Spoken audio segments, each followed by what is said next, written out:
Hi, welcome to Slow English with Brian. I'm Brian. In this video, we are going to talk about work. First, let's talk about two kinds of work, or two kinds of jobs. First, we have something called blue-collar work, or blue-collar jobs. This is called an idiom, a phrase that we say that sounds weird, but it has a different meaning. This picture right here can help to explain what it means.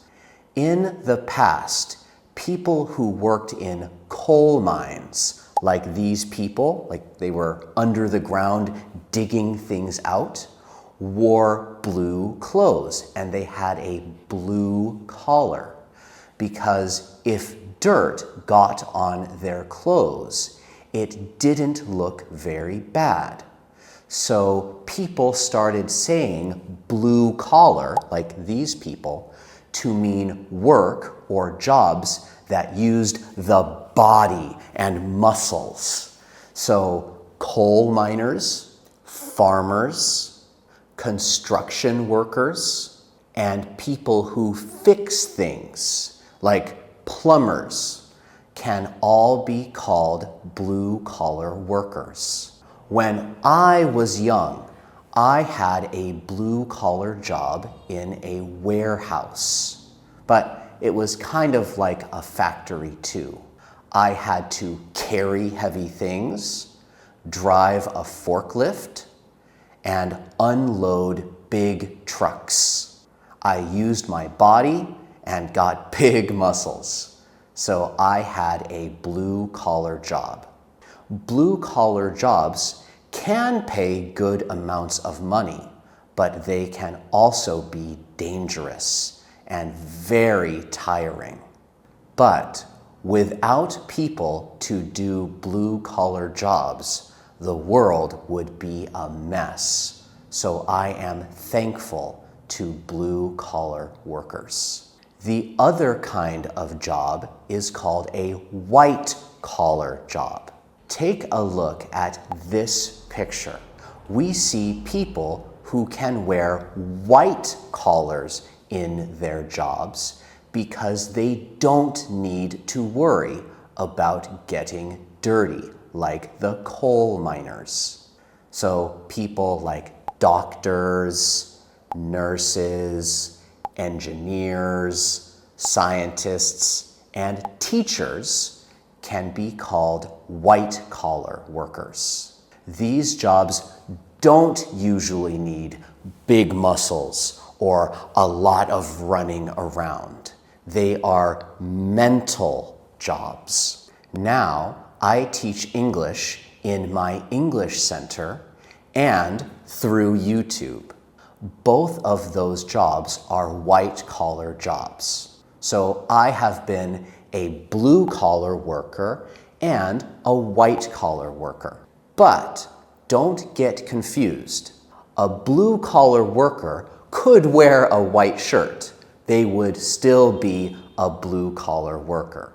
Also, when I wear a blue shirt and have a blue collar, I am still a white-collar worker because I am a teacher. Both blue-collar and white-collar workers can be self-employed. That means that they made their own company, or maybe they work alone and companies pay them to help sometimes. I am self-employed because my wife and I own an English center. But when I taught English in Hanoi, I was not self-employed. I worked for a big English center in Hanoi. Blue-collar workers can be self-employed if they have a business that cuts bushes like this. They work with their bodies a lot, but they are still not the employee of anyone. There are other ways for blue-collar workers to be self-employed too. Also, are you a blue-collar worker or a white-collar worker? I have been both, and I think that they are both important for society. Now, let's talk about how we can describe our jobs. If someone asks you, "What do you do?" or "What job do you have?" you can say, "I am a white-collar worker," or "I am a blue-collar worker." You can also say, "I'm self-employed," or "I work for a company." You can also talk about whether you are a normal employee or whether you are a manager or supervisor. Managers and supervisors are basically the same. They watch the other workers and try to guide them and help them to work better. Another word for manager or supervisor is boss. So you can say, "I am a normal employee," or "I'm a manager or supervisor," or a boss. Finally, let's talk a little bit about how to describe what you do in your job. If you are responsible for something, it means that your job is to make sure that it happens. For instance, when I taught in Hanoi, I was responsible for the test scores of my students. If they got low scores, I got in trouble. If they got high scores, my boss was happy.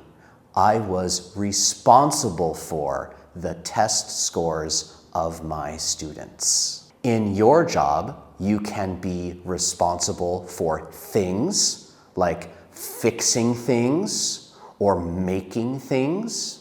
Like you can be responsible for making a computer screen, or you can be responsible for repairing a forklift. You can also be responsible for people if you are a boss. You can be responsible for hiring people and firing people. You can also be responsible for training new employees. If you do that, you are called a trainer. Finally, let's talk about dream jobs. Dream jobs are jobs that we really want to do. We think about them a lot, and we hope that we will get a job like that in the future. In my life, when I was about 16 or 17 years old, one of my dream jobs was being a professor in a university. I wanted to do that job because I love teaching. But when I got older and learned that I needed to get a PhD over maybe 10 years, I thought, maybe there is an easier way for me to start teaching.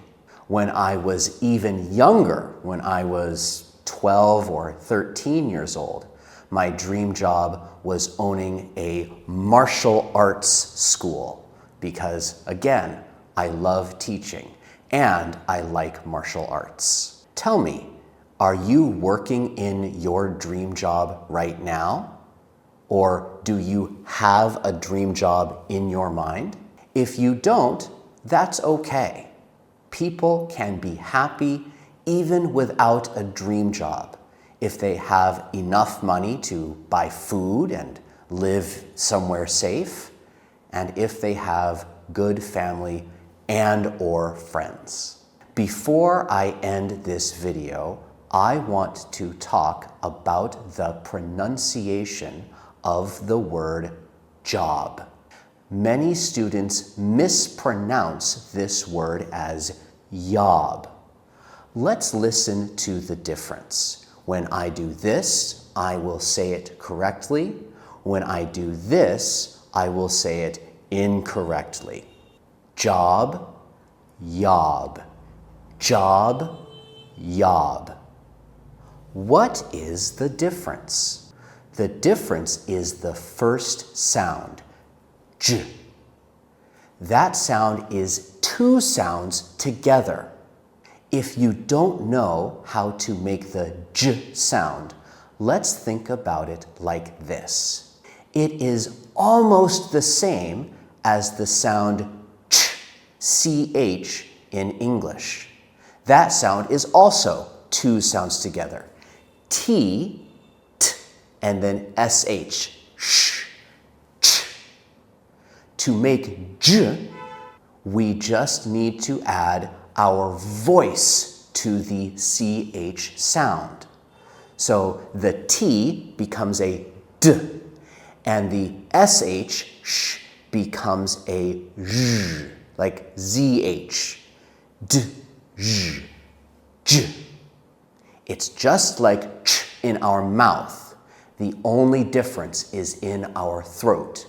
We add our voice.